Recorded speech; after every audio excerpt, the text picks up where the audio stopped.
Shalom, kembali lagi bersama saya dengan Karyaku Channel.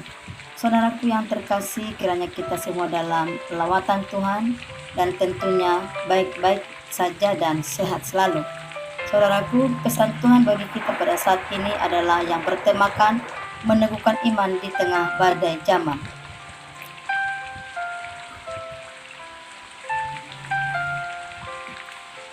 Selama kita masih di dunia ini pasti akan menghadapi berbagai persoalan ataupun masalah. Kita berjuang menghadapinya, mau tidak mau, itu sudah realita kehidupan. Untuk itulah kita perlu iman pada Tuhan, karena Tuhanlah pengharapan dan kekuatan kita.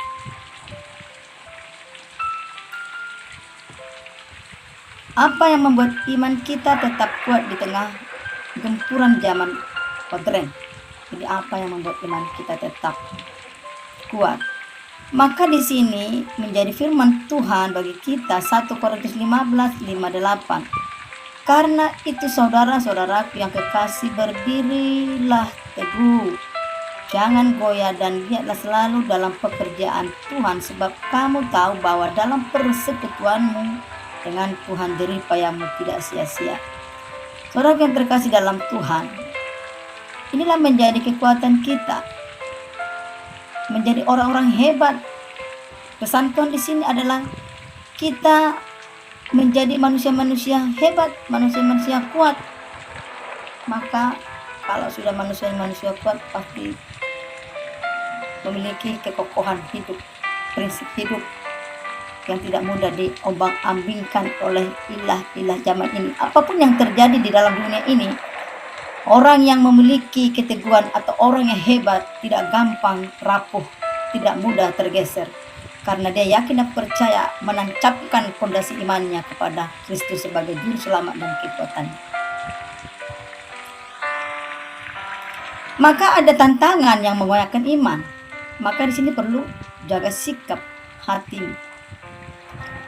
Yang bisa kita lihat di sini, tantangan yang mengoyakkan iman adalah informasi berkelebihan, overload informasi dan media sosial, berita dan internet dapat membuat kita bingung dan ragu.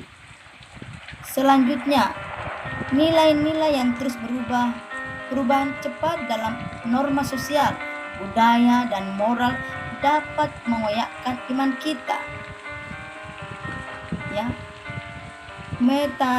materialisme, ya, penekanan yang berlebihan pada kekayaan, kesuksesan dan kepemilikan materi dapat menggeserkan prioritas spiritual kita. Jadi kalau udah berbicara materialisme, berarti ya pasti dia akan menghalalkan berbagai cara untuk kekayaannya. Maka berhati-hatilah, akar daripada segala kejahatan adalah cinta uang. Dia tidak peduli, dia nggak mau tahu, yang penting dia kayak sendiri, orang lain mau mampus. Inilah tantangan. Selanjutnya adalah relativisme. Ini pandangan bahwa tidak ada kebenaran yang mutlak dapat membuat kita meragukan kebenaran iman. Jadi relativisme ini pandangannya ya bagi dia mutlak saja, walaupun itu salah ya mutlak baginya. Karena menurutnya kebenaran itu sudah tidak ditemukan lagi.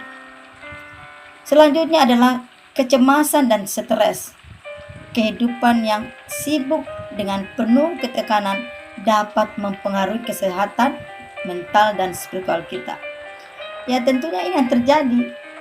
Ya, banyak kejadian-kejadian kita lihat cepat mengakhiri hidupnya karena kecemasan dan stres.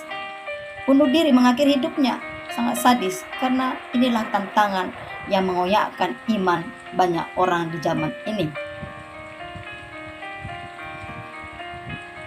Mengapa iman itu penting?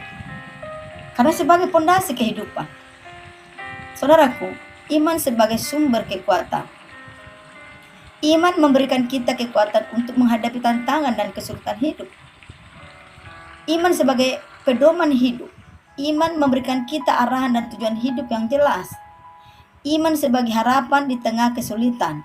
Iman memberikan kita pengharapan dan keyakinan bahwa ada tujuan dalam penderitaan. Ya, jadi tidak ada yang tidak luput daripada ini. Jadi mengapa iman itu penting? Inilah alasan-alasannya. Maka bagaimana membangun iman itu supaya teguh? Ya, tidak ada jalan lain selain berdoa secara teratur. Doa adalah komunikasi dengan Tuhan. Melalui doa, kita dapat mencurahkan segala perasaan dan meminta kekuatannya. Mempelajari firman Tuhan. Firman Tuhan adalah pedoman hidup kita.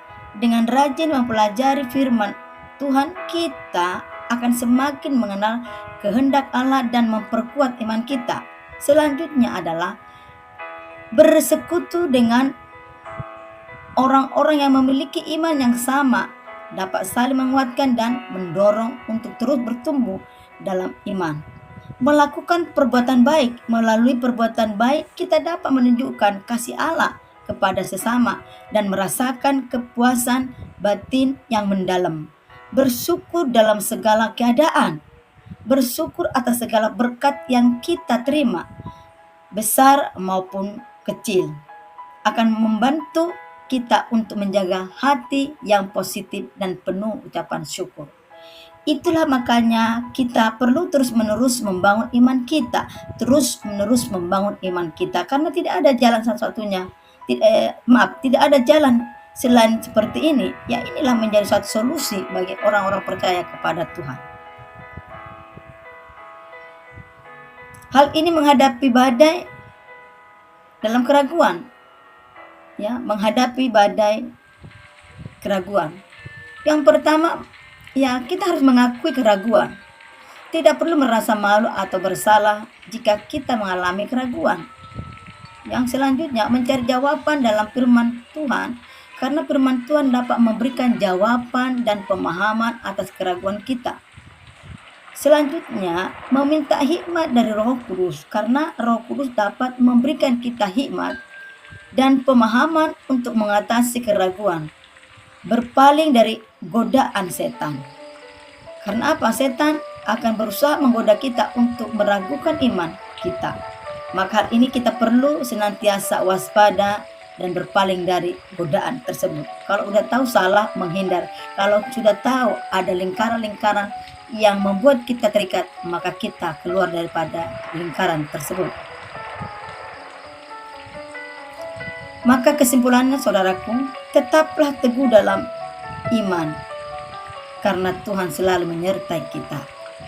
Jadi marilah saudaraku yang terkasih, walaupun kehidupan ini carut marut penuh dengan berbagai kejahatan, tetapi percayalah Tuhan menyertai kita. Tuhan akan memberikan kita kecakapan, karena bersama Yesus kita cakap menanggung segala perkara.